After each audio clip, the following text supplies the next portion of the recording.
Hello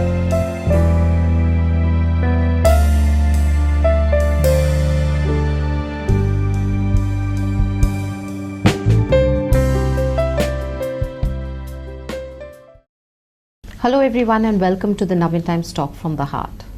Goa is a treasure house of some rare trees, plants and herbs. Some of them we are not aware of. They have so many uses, but as I said, we are not aware of. To learn more about this, we have in our studio today Dr. Maryanne Lobo. She is a holistic health expert with 18 years of experience and specializes in Panchakarma, PCOS and diabetes reversal, lifestyle disorders, weight management, kidney stone and fertility issues. Forensic pulse diagnosis is her forte. She organizes events where she educates and promotes the use of wild and exotic edibles.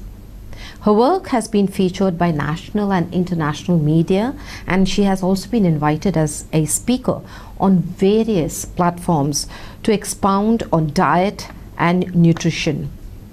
With her vast experience in permaculture, she grows part of the food she eats. Her vision is to bring forth a healthy generation. Hello, Dr. Lobo. Thank you for coming on our show. It's a pleasure to have you here. Thank you so much, Maria. My pleasure to be here. And now let us know a little more about you. Okay, so basically I come from a family who loved plants, and because of that my teacher kind of told me why not Ayurveda when I was in the 9th standard. So that's how it was that I had this dream of Ayurveda.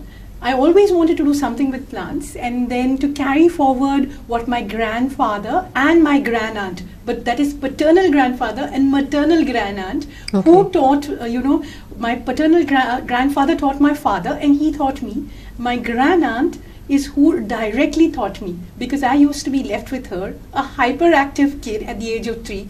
No cell phones, no TV. Of course. So, at that time, how do you keep a 3-year-old entertained? Who was constantly following you like a tail, and she was already quite aged. So she was actually a nurse who retired early and came to look after her mother and her sister. So she would teach me her knowledge that was taught to her by her mother. And the different plants and herbs and everything is the knowledge that I picked up from her. So that was my childhood in short, and I always loved plants. So it was a choice between botany and Ayurveda. And then when she told me that Ayurveda is the thing now that is going to happen, and it was in 94. This is your grandaunt who told you this? This is my teacher now, teacher Helen Fernandez, so okay, it's cool. So she told me, why don't you start with Ayurveda? So I was like, okay, that seems to be a good field. So most students after 12th standard think of doing medicine as a main course and then going for Ayurveda or homeopathy if they are not getting the required percentage. But for me, it was when I was already in the 9th standard, I knew I would do Ayurveda. So to help that dream come true, I took Sanskrit in 11th and 12th, which was again by special permission, because my college was not offering Sanskrit. I had to take permission from the board along with 4 other students to study Sanskrit. Okay. And that is what prepared me to go to Ayurvedic college. And there was where, in the second year most specifically, Dr. Samaga, who was my teacher, who encouraged us with walks in nature at least once a week to practically learn what we would study theoretically about plants. So that is where I really said, this is my true calling, where I can, be there in nature and learn. And I became very good at identification of plants at that time, more specifically as he taught. And so then slowly you become an Ayurvedic doctor. That's what happened with me. I became a doctor, sat in the clinic, but I always felt I was missing something, that true touch with nature. And it took a while. I would tell most patients, okay, drumstick leaves over there, or this other plant over there, go and collect it from here, collect it from there. 2 years back, my patient told me, doctor, you tell us to go here, you tell us to go there, and we get the plants, they help us. Why don't you think about doing something like this as a walk in nature? Dr. Lobo, I spoke about Goa is so full of some rare trees, plants and herbs. Can you tell us some of the rare ones that you have come across or the ones that you know of? Okay, some of the rare ones that I would really say is, which we hardly see now, is something called as Varuna. Okay, or it is known as Cretiva, from the Cretiva family. That was very specifically used for stone formation in the kidney. And it was used to break stones. You hardly find that plant now in Goa, just in a few pockets. Then there is another one which is called as Sirish, or which is known to break the poison of poisonous snakes. So that Sirish. Yeah, Sirish plant. So it's Albania Libec. Okay, Right. simple plant like this. There used to be one on the Porvorim highway. When the highway was extended, that plant was killed. So I Wow. feel really bad. Now there are I very, know. very few plants, and I don't let out to most people because I know that, I feel bad if someone knows something and then they may just go and cut the plant or something like that. So True. I will say, pick up the plants from the forest department, plant some plants. Plant some plants. You see an afforested area, plant some plants. Kids nowadays, they learn so much. And they'll take some seeds. Acai, that was very famous before, is slowly dwindling on the village areas where the houses are, because so many village homes are coming. Have you ever heard of something called as acai? It's a simple black fruit, very good for liver, gut cleanse.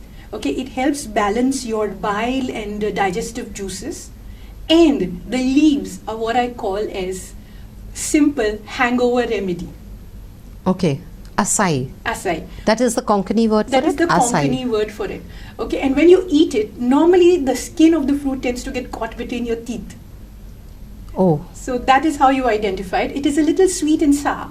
And of course, now this plant was even known to cure piles. Hardly today people know. They'll rather run for a surgery. right.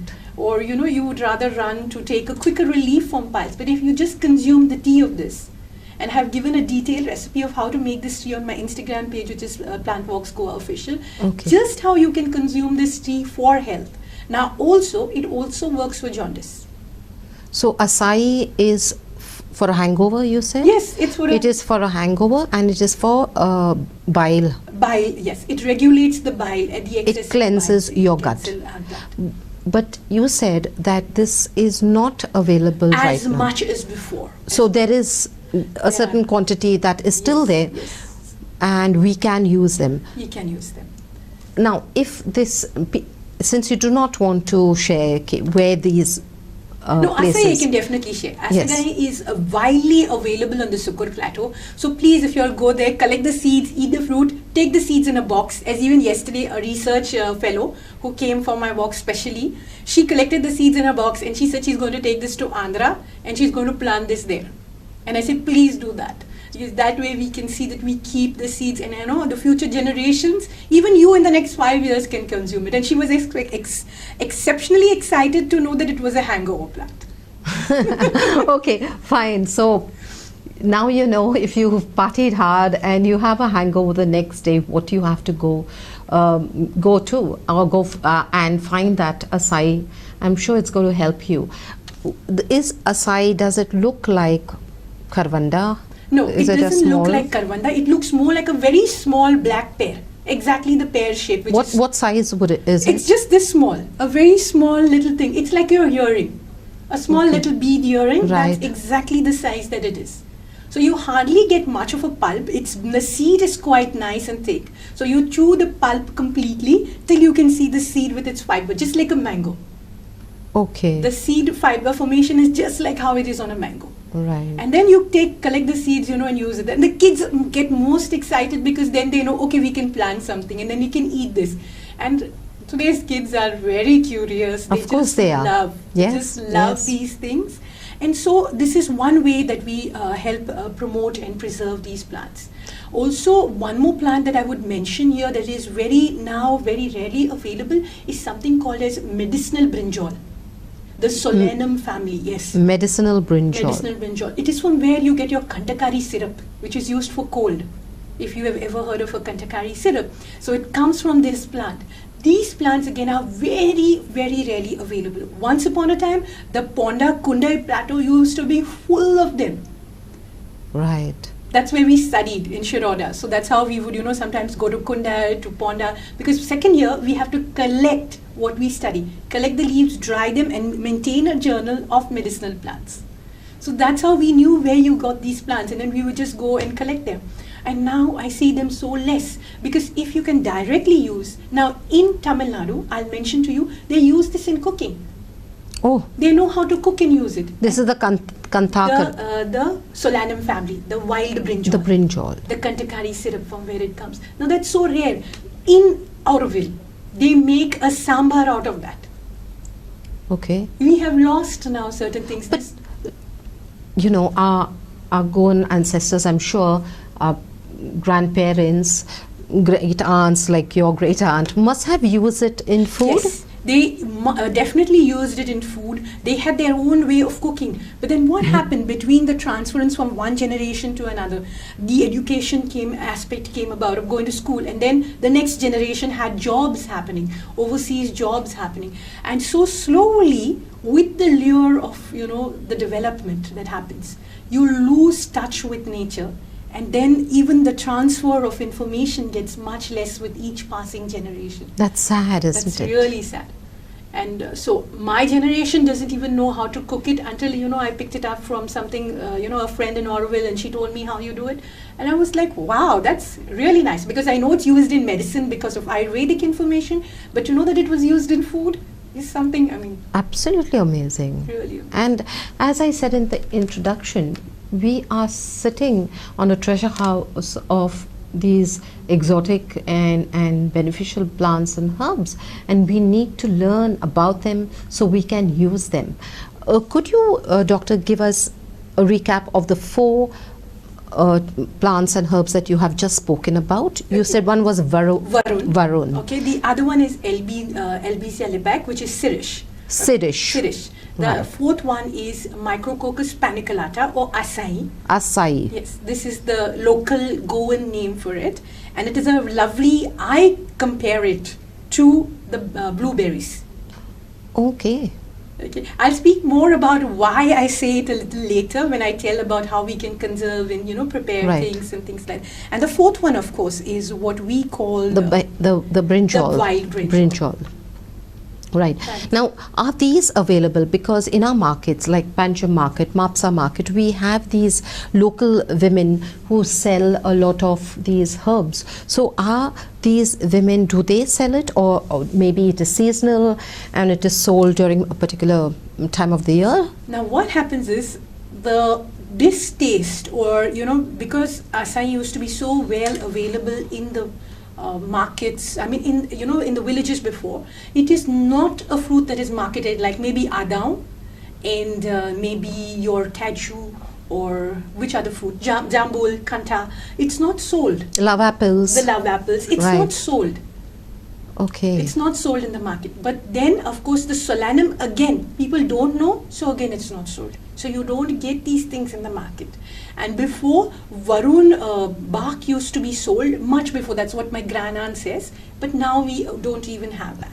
I don't think many of us have even heard of these. For me, they are like Latin and Greek because I've never heard of these. I know jamun, I know karvanda, I know jam, the love apples, and I've seen them in the market because the local women do sell them, and the cashew nuts, of course. But besides that, we haven't heard about these. Now, you have said that this, this knowledge that was there earlier was handed down from generation to generation, and only a few generations ago this has stopped. Now, how would you, or what would you recommend that we do as Goans to preserve this knowledge, to preserve our heritage of all the trees and plants that we have? How do we go about it besides just planting them? Like, is there any way we can share this knowledge? Is there any way we can learn more about it? Yeah, so one of the ways that I found was really good and being proactive, because so much was happening 2 years back with so many projects in the afforestation, building projects coming up, and forests being cut and so many things. So rather than adopting approach which would not help and benefit, I thought of being more proactive. and getting the people educated through these walks. So when you come on the walks, it's one of the ways where you get introduced to know, the natural curiosity develops. And then of course there are, now Google has a lot of information, though I wouldn't tell you to stick to Google, because many a times I myself have used the Plant Lens app and found that not all the plants every time it is right. So of course, go to maybe Flowers of India is one of the apps that one can see and in the download. And of course, get in touch with me. I do conduct follow-up classes after the walk where you can learn more. And another way with which we can share this knowledge from one to another is if your grandmother is still alive or if your grand-aunt is still alive. Get in touch with them, ask them what it was during that time. And old people in your village or people around, that is how I learned. People have seen me only now in the public eye, maybe about 1 year back. Right. Before that, like for the last 20 years, I have been interviewing people, much of South India, finding out with the older generation, because they are storehouses of knowledge. Absolutely. And we need to respect it. They are living encyclopedias, as I call them. True. And we need to honor and respect them for Right. what they have and what they can share to us. And that's the reason why I have been continuously, even at my travels and all, I will always choose an offbeat method to travel, not take the normal regular route, which someone would say. I would go to villages and find out with them what exactly were the herbs that they used, how they used it. So this is the way that we can again get first-hand local information. So regional, again, where the region you may be, that particular region, and an older person, get the knowledge from them. Again, there may be someone who is specialized in giving a particular medicine, like in Verna, there is someone I think who's known to give medicine for kaikoi or jaundice, as you call it. So again, get in touch with them, find out what it is. If sometimes some of them share, some don't share. Right. Now this is also there. So if someone is willing to share, just ask them and inquire with them. Now there were certain women, if I tell you now, who were known as, the local lady doctors, who also had this knowledge of curing person from a snake bite, because anti-snake venom was unheard of at that time, Right. 3 to 4 generations back. And they knew how to heal a person even from a cobra bite. Now in Asagaon, where I spent my childhood and I grew up in, if I tell you there was a lady who had people coming running over there to her doorstep about how she would cure people from a snake bite. But she didn't even pass this information to her daughter. Oh, that's so sad. That's terrible. So this is it, Absolutely. there are some of them who know, again, they do not want this information to be used for, extreme commercial purposes. Like whatever, it was a barter system. They gave the knowledge, they healed you brought in, gave some produce or something like that as a thank you and a return. Right. So they also had their reasons why they would not share. Of course, some of them just did not want to share or part with that, because there are certain things, I call them the keepers of the knowledge. Because sometimes the keepers have certain reasons maybe why they do not want to tell this to the next generation. Besides the 4 plants, herbs that doctor has spoken about, I also would like to ask you, what happens is, because there's such a variety, for a lay person like me who goes out and sees some plants and we pick it up, and there could be some poisonous plants mixed with that. Exactly. Because there may be a weed that has got stuck, right? So are there poisonous plants along with these 4 plants that you have mentioned Yes. earlier? Because we need to identify, we may just pull it out, getting so enthusiastic. As Doctor rightly said, you get so enthusiastic if you learn about something that's so natural, organic, and if that can heal you, we all want that. Who doesn't? And you pick it up and then you realize that it's not working, and there may be some reason, like a poisonous weed. So how do we identify, and which are those poisonous plants that we need to stay away from, doctor? Okay, principle 101 of foraging is what I tell. Don't know, don't eat. Very important. Don't know, don't eat. So if you do not know what the plant is, do not touch it, do not use it, do not consume it. The second one is, do not overharvest, is what I always tell people. Now coming back to your question which you asked and how we can identify. So a nice way actually, which was again a tradition handed down from generation to generation, is the simple matoi. That we have during Ganesh. The Ganesh Chaturthi festival, very true. So that is the space where there are 3 types of plants used in a matoi. One is edible, the next one is medicinal, and the third one is either non-edible, which is poisonous, very often which is poison. So these are the 3 groups of plants that are actually done in the matoi. So that is one way the generation before passed the information to the next generation. And that is how they would at least once a year tell them, okay, this was a poisonous plant, this was an edible plant, this was a medicinal plant. Now the ones that we are more aware of that we should take care about is the tiger's claws. Tigers? The tiger's claws, the glory lily, the beautiful flowers that you get. What do you say in Konkani? So our locals also would know what they are? So they also call them as kalihari, and they also call them as wagache, panje, because it's like the claws of the tiger. Wagache panje. And I call it mixed drama because it starts off yellow, it moves on to becoming orange, and then when it gets fully bloomed and it almost turns its petals, it becomes red. And of course, because that it's a poisonous plant, but at the same time it's medicinal, is why I call it mixed drama. In Kerala, they call it this Kartika Poo. And that is the flower that normally gets associated with the Kartika Deepam that happened just a few days back, which ends the Tulsi Vivaha and the Tulsi Lagana as we call it. Karti, can you Kartika repeat? Deepam. Kartika Deepam. Yes. Or the last day of the Tulsi Vivaha. Okay. Which after that, all the lights that are put, that's the last day with which you. So that day specifically happens to be when, these flowers are used. They also use it for Onam. Okay. But you said they are poisonous? They are But poisonous. you said that they have medicinal... They have medicinal values. Very nice. Good question. So the root of this is what is used for arthritis. But it is cooked in oil and things like that and then used. Because again, arthritis is like a poison for them, and especially rheumatoid arthritis has a principle like cures like. So a poison only will cure a poison. The poison that has got accumulated, which we call as the ama, which gets too much generated in the joints, is when you get the rheumatoid arthritis. Right. Okay, that gets cut only by a poison.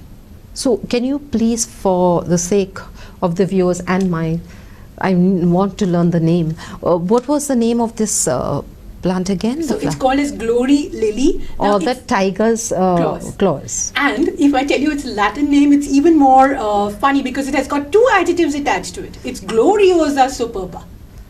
So it's superb and it's glorified, but it is poisonous. And there's another but to it, which means that you can use it as a medicine for arthritis, especially rheumatoid arthritis. Yes, am I right? Yes, that is right. Right. And also it is the national flower of Zimbabwe. So people knew that see cultures, every culture, I always say this, they Yes. knew the medicinal value of plants. It is maybe not, now the thing is, it is poisonous in nature because the very fact that you consume it, again observe nature, whenever there is any bright color, it means stand away. It's an alert from nature. See, God created, that's what I find it so, from childhood, this thing would always Fascinate me and, intrigue me that how these things and how the older generation knew this. There was alerts given by nature. Or something like I call as, how would you say, the red signal that is there, the red siren. So nature has also its own red siren which it gives you in nature. But Doctor, I suppose the viewers as well, we're all attracted to beautiful bright colors, especially in flowers. So are you telling us that we have to stay away from them? No, this special one, especially when you go in a forested area, this is nature's alert. Okay. This is nature's alert. Also, when you see a snake plant, or what we call as the Revolvia serpentina, it is again nature's way of telling you, don't come too close. Okay. Because there may be a poisonous snake around. Oh my goodness. Wow. So they are... So interesting. Yes. Really fascinating. I'm sure you are fascinated as well, because we normally go in, if we go into a wooded area, we're just going for a trek, we're just hiking, but we don't really look at the plants. I think after this talk with Dr. Lobo, we are going to become more aware than we have ever before. Doctor, coming back to poisonous plants. Are there any, besides the one you have spoken, are there any other that we need to keep a lookout for, especially in Goa? So one of them I would say is the tiger's claws, and again many of them have got different parts of them that are maybe poisonous. All right. So that is the reason why I say you need to go to a person who knows how to handle plants, or to a botanist, ask them which ones are good or bad. Again, because if we do not know what is right and we just go and consume. True. And the best way again to know is watching the cats and the dogs. That's one way I always say, watch what cats and dogs do. And that's how they alert us. Again, we also know that oleander is a poison plant. We don't, consume it. We don't keep it too close to us. It is always planted at the borders of a home. What is it called in the local language? I mean, in Konkani or Hindi? Kaneri. Kaneri. Yeah, is what it is called in the local language. Again, used for rheumatoid arthritis. But there is an oil which we use in Ayurveda called as Mahavisha Garbha Taila. That means Maha, big. Great. Visha, poison. Garbha, that which conceals it inside itself, and an oil. So that oil which conceals a very big poison in itself. Simple explanation, but a Sanskrit word, because if you don't understand Sanskrit, you will not know why such a big name. So this oil has these poisons inside of it. Datura, again another one. We have the lovely trumpet flowers that we see, but many people do not know that it is actually a poison plant. So you again don't plant it near homes, but rather plant it a little, in community areas, which was, Comunidad. Goa was known for Comunidad. Right. Now we see that these Comunidad areas do not exist anymore. And there was, the concept of community farming is what I find very funny. There are permaculturists who will come and tell us now that, you should have community farming and you should see how they do in the West. And I feel like telling them, have you even heard of our Goan Comunidads? I mean, why do we forget? There used to be, even for those who didn't have coconuts available there in the Comunidad. Because those who didn't have the money or something could go there and ask them and get it at a cheaper rate, or barter something. System like you spoke about earlier. And then just get some coconuts, get food to eat. So why not again use those very same Comunidad areas? In fact, I'm giving a tip now for the politicians and the punches of each village, which is again a very good idea, to start having your own herbal garden where you can have plants and things available for the community. Right. Makes a lot of sense. Yes. I'm sure you agree with me. It makes a lot of sense. In fact, have it in such a way, and have it maybe like you have these markets where maybe once in 10 days, 15 days, or even a week, you keep the produce there. So you're giving the farmer a place where he knows, Baba, I'm farming and I'm getting my money here. Yes. Okay. Same. Otherwise, what is happening? People are saying, Goans don't farm. Goans are getting lazy. They are getting ration at a cheap price. But has anybody gone to see the hard work that a farmer endures? Nestor has been boldly, openly enough to tell that the losses he has faced with the rice farming. He's the one who has openly said it goes in lakhs, because this unseasonal rain, some of them have not yet reached to cut the rice. Right. So if we are not having these banks, like these things where we can save the farmer, save things. Again, these poisonous plants, instead of having them in your home, if they were planted in those community areas, because they have a medicinal value. Right. They can be so much useful for the community, because come on, arthritis is so common nowadays. It is. It's become almost like a lifestyle disease. Right. So you spoke about the Datura and the tiger's claw. Tiger's claws and Kaneri or oleander. Kaneri. Three of these which are very important, known in Goa by the locals, and we need to preserve this because they all work on arthritis. Right. You also spoke about just now about having your own, herbal garden.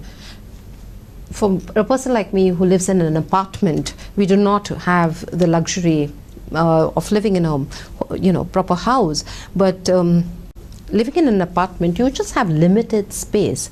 So if you were to recommend someone like me who's really interested, I'm fascinated by everything that she's saying.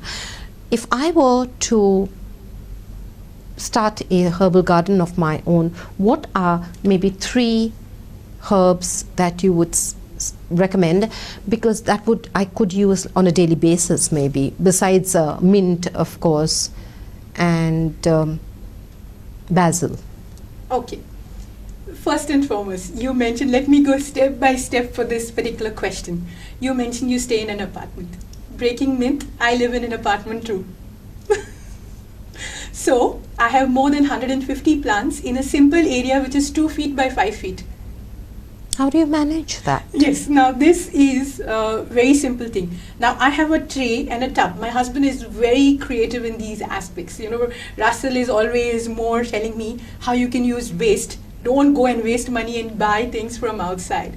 You know, rather, if your bucket is gone spoiled or something else is gone spoiled, or you're not using the vegetable basket, see, you're not going to, why are you simply wasting what is there? Because again, plastic waste is going to add a carbon imprint and it's not degradable. So rather, you know, just convert it into a nice little planter and you plant your plants. So I have a nice little wash basin that is there, and I have ginger growing in it, I have got turmeric growing in it, and tulsi. Two types of tulsi in a small little planter of this size. Or, you know, the fruit baskets that we get in the fruit yard, where the fruits come in from, you know, different places like Himachal and things like that. Get that.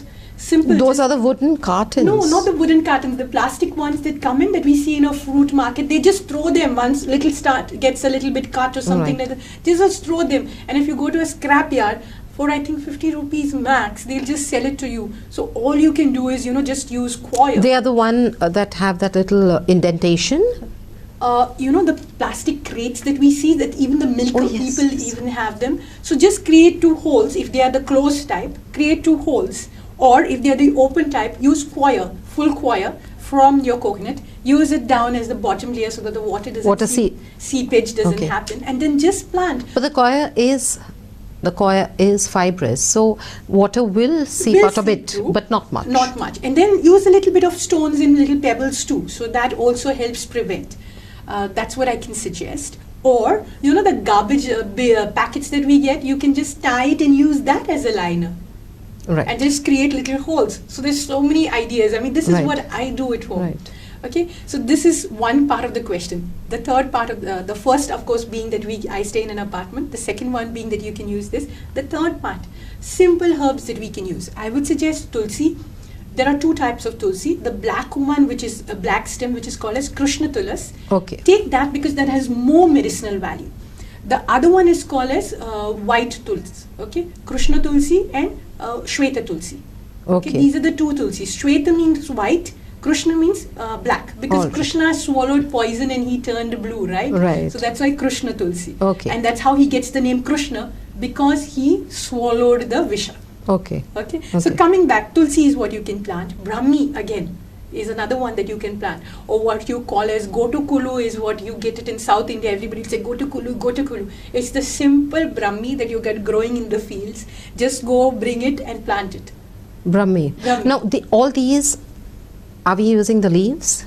Okay, so I'll also tell it that. So Brahmi, you can use the leaves. Brahmi became very famous, known as watercress during post-COVID. Every WhatsApp message that came that I got was like, you should consume watercress leaves. This is what watercress leaves have to be. I'm like, okay, watercress leaves fine, but we get Brahmi here in Goa and people are not having it. But the Northeast people, they will come to our fields, take it and stir fry it and eat it with pork. Now see, growing wildly here in Goa, we are not aware. They know how to eat it. But doctor, like as I said at the beginning of the show, that we have some rare and of course not so rare plants which we are not aware of. Because we do not know about them, we cannot use them. I think once we come to know about it, once we are aware that these are available in this place, or this is where I can go and buy it if I have to, I think we will all start using it. Yes. You know, more people will start using it. That's my belief. Right, that is what I think. Yes. So another plant that I would suggest that you can plant is turmeric, ginger. Yes. These are simple things that we use in household, which are both medicinal as well as edible. Now, turmeric and ginger, the difference, both look alike. Yes. I had once tried, with a little luck it did happen, both of them grew.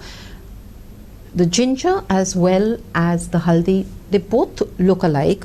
Of course, I think the haldi has a little more sleeker look. I know this sounds funny, but if you look at it, the haldi, the actual root, does have a very different look from ginger.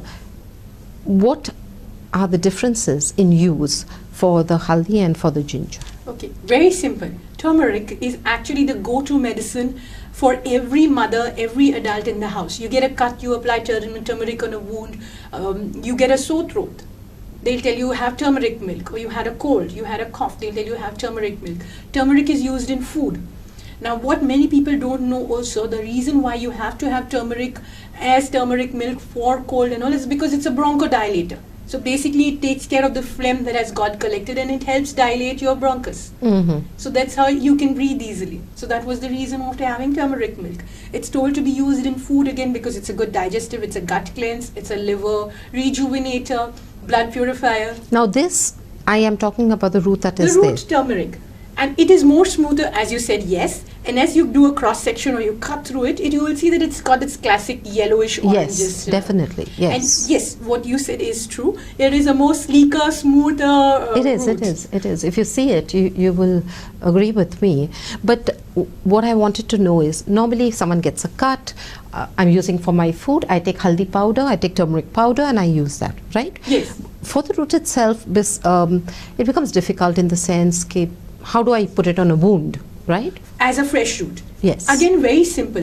One of the things that you could do is just rub it on a stone and use it as a coarse paste. Okay. Also, if you had a good experience with planting turmeric, harvest it after about a good 8 months. You can simply make slices of it, keep it to dry in the sun for about 5 days, and then put it in your mixer and make. So it's homemade. Homemade ginger, turmeric powder. Homemade haldi powder. And it's always such a great feeling knowing that you are growing your own food.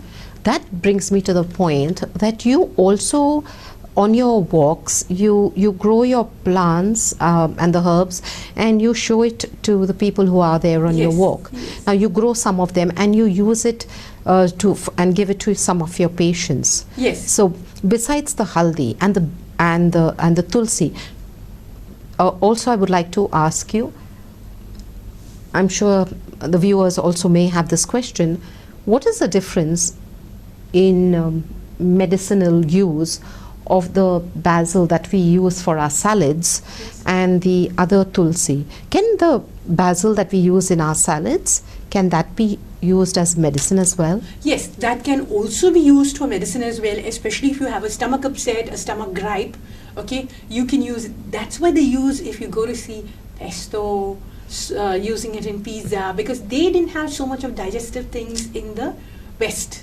Right. So that's why the Italians needed some way which the carbohydrate is in the pizza needed to get digested.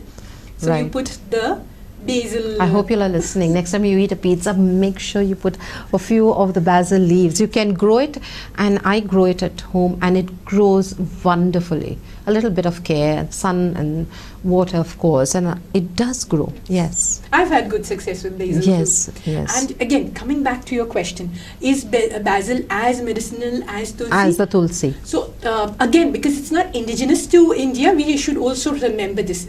Regional, seasonal, I will deal with this a little later, why we talk about these things. But now since it's available in the market and we can plant it, it immediately catches roots and we can Yes, grow it and does. use it. Coming to that, yes, you can use it for digestion, you can use it for, as I said, stomach upset, colic pain. If you're having a little bit of a low appetite, put it in, I'll tell you what I do. I just take a cup of warm water and then sometimes I just put it in the water, steep it as you call it. You never boil. Right. Remember one thing with plants, because of the essential oils, especially again I will show another leaf little later. These contain, and basil also has an essential oil. So when we boil it, it loses its active alkaloid. So it's better to eat it, isn't it? It's better to eat it or steep it in warm water. So it releases its volatile oils into the water and then just drink it. Again, if you're suffering from a little bit of phlegm in the nose, it helps. Basil. Basil helps. So you can eat it raw. Yes, raw. can You eat just it. wash it. Or you can use it in stir fry, soups. Of course. And also another question, when we grow basil at home, you get these white like flower, like tiny little leaves Yes, that come up. yes. Is that edible? Can That I is eat edible. that? Now I'll tell you one thing. If you want your basil to be more foliage, less flower, Yes. nip it on the top. Just keep Every time you see it, No you need to just- do it even with the scissors. Just take your finger and give a small pinch. So you It get comes more off. foliage and more leaves and less Right. flowers. The same thing with the tulsi. That's why they had more of a nice foliage of leaves in the tulsi, in the the tulsi angan that used to Right. be there. In that thing, you will have more of the leaves and less of the flowers because they just nip it Nip because off. they're using more of the leaves. You're supposed to consume at least 2 tulsi leaves daily. All right. Now, besides the ginger, the haldi, are there any other edible roots that we can use that most of us don't know about that can be used in a vegetable or any food? How can we make a dish out of it? So a lot of roots actually are getting more famous now, the root vegetables, because 2-3 chefs came into Goa. They conducted programs. And they used our roots, and it became famous on Instagram, as I may say it. Okay, and that's how people realized what a big storehouse we have now. And I feel so bad because between 4 generations back and now, there's so much of loss of information that has happened. It's really, makes me cry. Absolutely. I actually say, because we had the taro root, which again now is called the taro. That time it used to be called aru. What at? No, aru. It is a long root this size, okay? Oh. And you get it in the market. But most people would not have it. They'd only... What do they call it? Are they still calling it aloo? They still call it aloo. It is a long... It's a long root. It looks like the sweet potato, if I'm not mistaken. It looks like the sweet potato, but it's quite long. It's about this long, about this long. And you get it in the market. Again, people know that they consume the colocasia leaf. So now you'll have the neorate and you'll have the so-called socialites that will come in and they'll say, oh, colocasia leaves, and then we can make the patrade, and the way they even pronounce it sometimes is so hilarious. But actually this was passed down from generation to generation. We would use the colocasia leaves during the month of Shravan.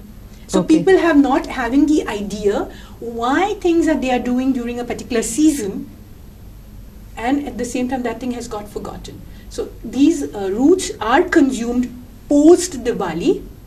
So they will be available now? They are available very much in the market. So you have the aru root, you have the katakondyo, you have so many. Katakondyo, adokondyo, the sweet potato. No, katakondyo is the one with the hair, the hairy potato. Do you have that? So I do have a sweet potato here, and this is what is called as ratari. Ratalu, they say in Hindi. Correct, exactly. This is the one. So this is rataru. Okay, it has fine hair. I don't know if you can see fine, it. Very more fine. Of reddish color skin. Yes, more of the reddish. But I'm sure you've seen it as well. Recently, a few days ago, I went to the Panjim market and they had 2 varieties of these sweet potatoes. One was this one and the other one was a very light brown colored one. What is the difference between the two? So and they asked me which one. I first asked about the price. I know. I asked about the price, and I think that one was a bit more expensive. More expensive. Whitish brownish it was, one. Yes. It was. Now that one, I guess, again, fair skin color. Let's be honest, okay? There is even race in the food. Let's be honest. Like our black rice is suddenly getting very... Before it was white rice and now the black rice. And the red rice. And the red rice. Yes, again, it's all about color. Food is political. Let's admit it. Food is... it's the trade route and everything that came in, and that's a whole different topic. We can talk about that completely. Coming back to the rataru, it's a light white color or inside as you cook and eat it. More expensive than the red one, which I just now showed Which you. is more on a yellowish. Which, when you cook it and you cut it, yes, it is yellowish. Now, medicinal value wise, both are good. This is grown less. The red one is grown more. Okay, because it has more market value, because it's used more for the certain kind of dishes. But this one, yes. But the festival time they will use to make a sweet dish with coconut and jaggery of the white one. So that is used as a sweet. What is the name of that one? Both are ratari. Both are equally ratari because they are very indigenous, very much to the Konkan area. So beyond the Konkan area, you will not get this root. But you would recommend the light one or this one that you've I would recommend this because it's more widely available. We can make paratha out of it. We can make, use it in soups, use it in sabji. You also use the white one till it's available. The red one now is grown the whole year. Whole year round. So you will even have the leaves. Now people do not know you can even consume the leaves of this vegetable as a vegetable. As a vegetable? Yes, as a vegetable. I am learning so much, and I'm sure you are learning as well. After the show is done, I'm sure I'm going to go to the market and search for all the things that she has said. Now, I don't know, I'm sure you've seen it. We have sometimes on this is where I have seen it, on the causeway, on the Ribanda causeway, Yes. there are people who come, you can make out they are from out, or who come and they put up their truck and they have all these jari-buti and all these herbs and things like that, and they have a solution for every problem. Of course, I've not really been there, but this is what I've heard, that they have everything and they give you advice for everything and everything under the sun, believe me. This is what I've heard. But what do you think about these people who are selling these herbs and spices and stuff like that? So Ayurveda calls these people as Vaidu. Okay, Ayurveda. Now, I have heard of Vojin. Vojin is different, this is different. Now, a lot Okay. of these people come in the trucks, they'll give you the medicine, they have not studied medicine, okay? They will take some bit of it they'll just pick up some, you just carry roots, leaves, herbs. And think about it, they are not there when you want to go for a next follow-up. They have True. given you something and in True. about 15 or 21 days they are gone. So if you get any side effects or an adverse effects, they are not there. Now, a Vojin, as respect to that, I mean, coming to this Vojin that you would want to know about is very typical to Goan culture, and again, hardly spoken about. But she was there from generations that I have learned. Now, one moment, let me get this straight, even for the audience. A Vojin was a lady. Yes, Do we have Vojins now? very, very few. Or But there hardly- There are still there. Their numbers have diminished drastically. That is so sad. It's It so really is. sad. So Vojins were women. They were herbalists, basically. They Herbalists, knew yes. everything that there was to know about medicines, like herbs, right? Yes, yes. All right. Now, we have become more of a patriarchal society, so okay, you take into aspect that yes, even that's why they have not prospered. And again, the culture wherein development came in and you went to work and she remained to manage the house and things like that. So the Vojins more specifically were women who had a knowledge of a particular, that they had attained knowledge. They would treat one particular thing, but they were experts in it. So as I mentioned earlier, there was this lady in Asagaon who was known for cobra snake bite. My grandaunt, also in Asagaon, she was known to cure people of fractures as well as broken bones and strained ligaments. So she would have With herbs. with herbs, simple herbs. She would have That's amazing. 35 different herbs, and I would sit with her. That's what actually got me into plant medicine. Watching her collect these herbs, and I would run behind her like a tail. So I was between the ages of 3 to 6 over there with her. So 3 to 4 was more of just, irritating her as a kid, I guess. Now I look at back and I think of it, I must have really very badly irritated her. Of course. Okay. We all were at that age, I Yes. suppose. So I used to what we have do. questions. So if I watched a movie, just to give you an example of how curious I was, if I watched one movie, I would ask a 2-hour questions to my parents. So then imagine the patience that they have had. So think what I must have been doing with Right. her, but I guess that is what built up the curiosity in me and answered a lot of the questions, and she had a lot to give also. So then between the ages of 4 to 6 is when she taught me about the plants. So I know now about 20 of them through my Ayurvedic, of course, medicine also that I learned. And these 20 have different uses. They have different uses, but their main use is that they are anti-inflammatory, which is again the same kind of medicines that you would give for arthritis, non-steroidal anti-inflammatory drugs, the NSAIDs. The same thing now is there in these leaves, and those leaves were used as a lap, as they would call. So she used to use a word, kuzoita. She would rot the okay. medicine in alcohol and then give it. So people would get it only on the full moon day. They would come in a line and stay. She would just not give it to you. She also knew the seasons of the moon. That's how the Vojins work. They know the seasons of the moon. They know when it is the lunar calendar. So if you see every of the old ancient cultures, now the Vojins, again coming back to culture, are in every culture around the world.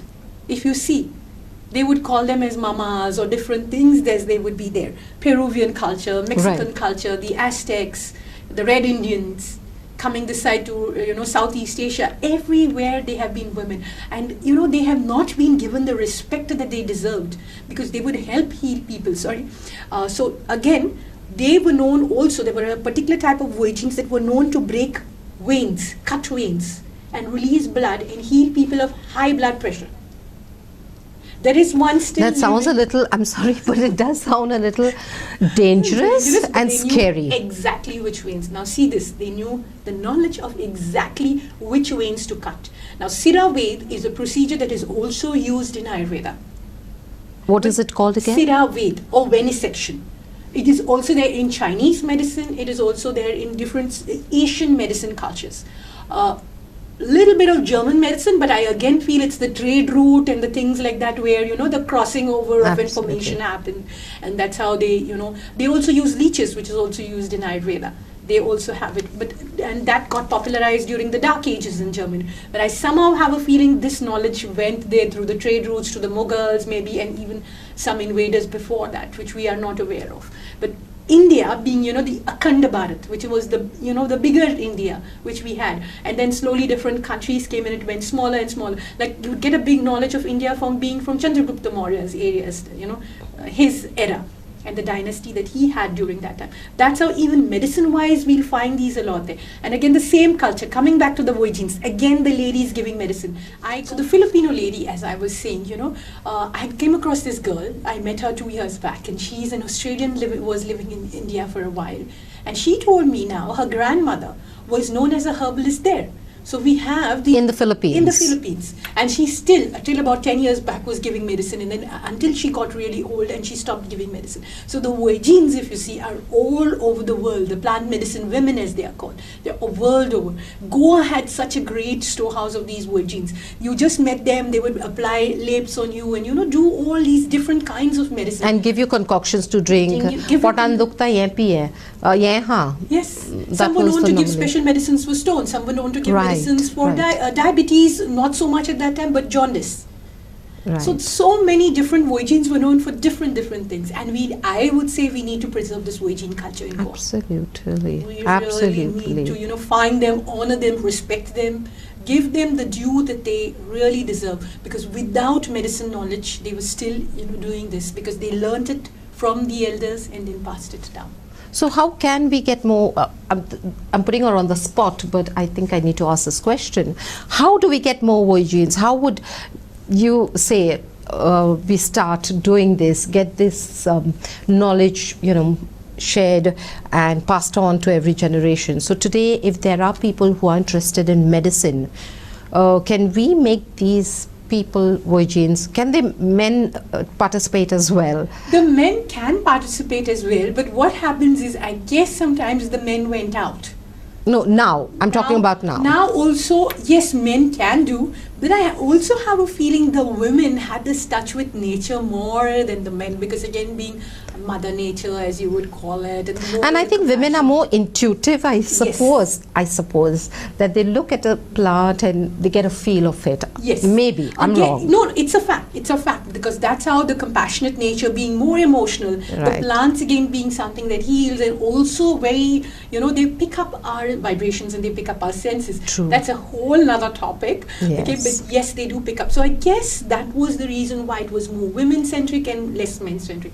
But today, yes, there are also men that also know and do give medicines. We should not discredit that too. We need to give them the acknowledgement. And yes, if they want to study, I think you can approach a Vojin and find out from them if they are ready to teach. And then learn. Doctor, what I wanted to ask is that today, with medicine advancing the way it has, I mean, there is a cure, or maybe not, but there is some treatment for every condition under the sun today. Where does Ayurveda come in this race to cure every condition, every illness, every disease that is there today? So where will Ayurveda come in here? So Ayurveda, I would say, is the knowledge from the Vedic times. It's just not something now. And at that time, they didn't have, we have to remember, they didn't have any research labs. They didn't have any microscopes, and yet they, So that is my question. So Yes. now, with medicine so advanced, how doesn't come? Ayurveda lag? So yes, I would say, to that question, now Ayurveda has also become very much lab-centric to also fulfill the demands from the Western world and from Western medicine.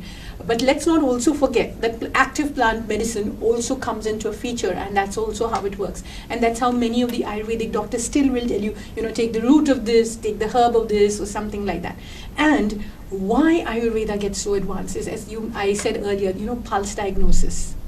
That is your forte, that is her forte, and after the show I'm definitely getting my pulse checked, but so it is Yes. just basically You see the pulse. check the pulse. Yes. And It's like a mirror of your GI tract, of your entire body, because that's what tells. And I didn't pick this up, but it happened over the years with experience and learning under teachers who taught us this science. You can't, many people will ask me, we want to adapt to what you have. And I tell them it's a gift. right, You can't, study it in books. You can't pick it up from the Google. yes. You need to practice, practice, and practice. And you have made a concoction, a tea that with some leaves. What is this? What concoction is this? This actually is simple leaves which grow on the roadside. It's called as the pig nut weed.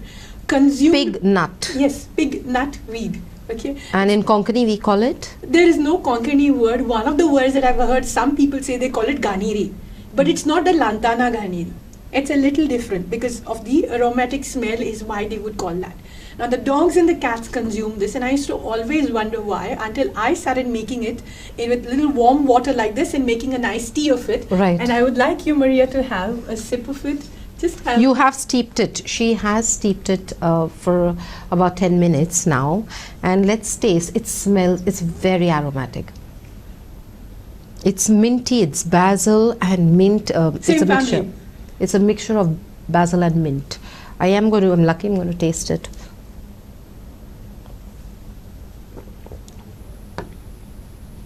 It doesn't taste like what it smells. Yes.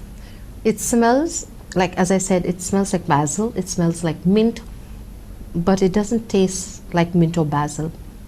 It's got a very different taste.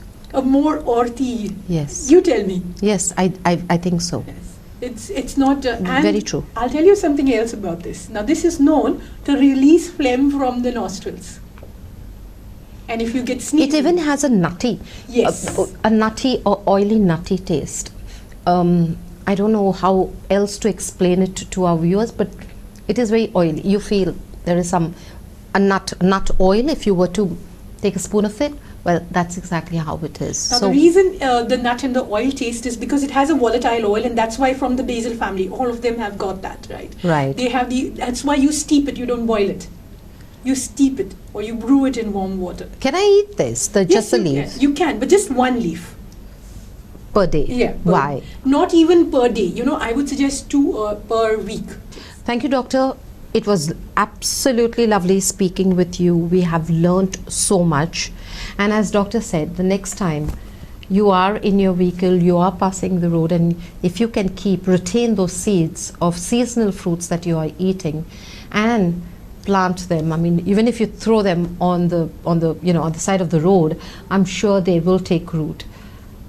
And to retain Goa and keep it as beautiful and as green, I think that's the first step we need to take.